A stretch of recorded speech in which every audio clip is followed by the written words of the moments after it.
পরে মাস্ক পরা ও স্বাস্থ্যবিধি মানতে রাজধানীর বিভিন্ন এলাকায় চলছে অভিযান। আপনারা জানেন গত কয়েকদিন ধরেই অভিযানের খবর জানাতে রমনা এলাকা থেকে সরাসরি যুক্ত হচ্ছেন সহকর্মী সাব্বির আহমেদ।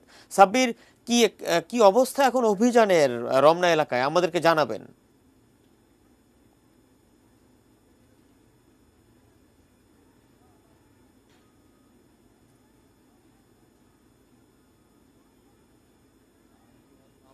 আপনি জানেন যে ইতিমধ্যে করোনার যে দ্বিতীয় ঢেউ বা দ্বিতীয় ওয়েভ সেটি শুরু হয়েছে এবং এখনো প্রতিদিন করোনায় অন্তত 20 থেকে 25 জনের মৃত্যুর খবর আমরা পাচ্ছি এবং এখনো প্রতিদিনই প্রায় 1000-এর উপরে করোনায় নতুন আক্রান্ত রোগীর সংখ্যা আমরা দেখতে পাচ্ছি। আর এ কারণেই সরকারের পক্ষ থেকে মাস্ক ব্যবহার নিশ্চিত করার লক্ষ্যে অভিযান জোরদার করা হয়েছে এবং গেল কয়েকদিন ধরেই এই অভিযানগুলো হচ্ছে এবং রাজধানীর বিভিন্ন জায়গায় বিভিন্ন পয়েন্টে, গুরুত্বপূর্ণ পয়েন্টগুলোতে নির্বাহী ম্যাজিস্ট্রেটরা তাদের ভ্রাম্যমাণ আদালত পরিচালনা করছেন এবং এই ভ্রাম্যমাণ আদালতে পরিচালনার অংশ হিসেবে যারা মাস্ক ছাড়া রাস্তায় ঘোরাঘুরি করছেন তাদেরকে মাস্ক পরার ব্যাপারে সচেতন করা হচ্ছে, পাশাপাশি অনেককেই আর্থিকভাবে জরিমানা করা হচ্ছে এবং অনাদায়ে 2 দিন বা 3 দিনের কারাদণ্ড দেওয়া হচ্ছে।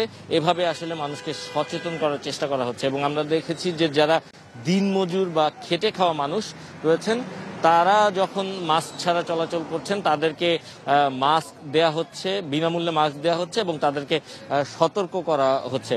তো আমরা এই মুহূর্তে রয়েছি রমনা ইঞ্জিনিয়ার্স ইনস্টিটিউটটি যে রয়েছে এই ইঞ্জিনিয়ার্স ইনস্টিটিউটের এখানে নির্বাহী ম্যাজিস্ট্রেট রয়েছেন, তিনি অভিযান পরিচালনা করছেন। আমরা লাইভে আছি, আমরা একটু আপনার কাছে জানতে চাই যে আচ্ছা, আমরা একটু জানতে চাচ্ছিলাম আপনারা তো অভিযান পরিচালনা করছেন, গত 2 দিন ধরে অভিযান পরিচালনা করছেন, কি ধরনের অভিজ্ঞতার সম্মুখীন হচ্ছেন? যারা মাস্ক ছাড়া আসছে কি ধরনের এক্সকিউজ তারা দিচ্ছে? তারা এক্সকিউজ দিচ্ছে ভুলে গেছে, পড়তে ভালো লাগে না, এই ধরনের এক্সকিউজ দিচ্ছে। তো আমরা ঢাকা জেলা প্রশাসনের পক্ষ থেকে আমরা দরিদ্র অসহায়দের মাঝে বিনামূল্যে মাস্কটা দিচ্ছি আর আমাদের এই অভিযানটা প্রতিদিন অব্যাহত আছে। আর আমরা খুব বেশি জরিমানা করছি না, সামান্য জরিমানা, এটা জাস্ট জনসচেতনতা তৈরি করার জন্য, এটাই। শুনছিলেন, আমরা এখানে অন্তত 4 থেকে 5 জনকে দেখেছি যারা যাদের কাছে মাস্ক নেই তাদের অজুহাতেরও আসলে শেষ নেই এবং অনেকে বলছেন বাসা থেকে দ্রুততম সময়ে বের হয়ে গেছেন তাই মাস্ক পরতে পারেননি। অনেকে বলছেন যে বাইক চালাচ্ছিলেন, বাইক চালানোর কারণে মাস্কটি পরে যে বাইকটি চালাতে হবে সেই ব্যাপারে মনে ছিল না।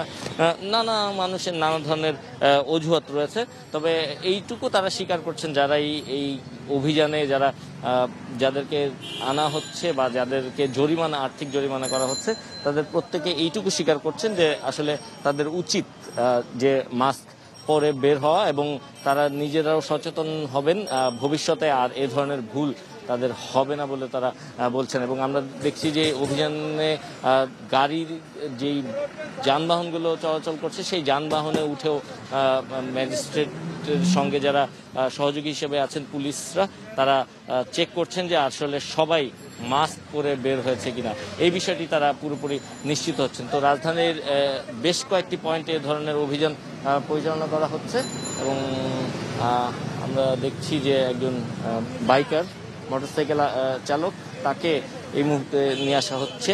তিনি আসলে মাস্ক পরিধান করেননি,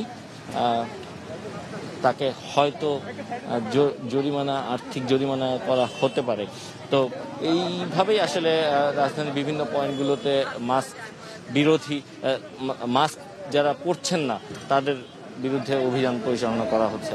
তো এই ছিল আমার কাছে এই মুহূর্তে করোনাকালীন সময়ে করোনা প্রতিরোধে সরকার নির্ধারিত যে ঘোষণা, অর্থাৎ সবাইকে মাস্ক পরতে হবে, সেই ঘোষণার ব্যাপারে যে অভিযান পরিচালিত হচ্ছে সেই অভিযানের সবশেষ চিত্র।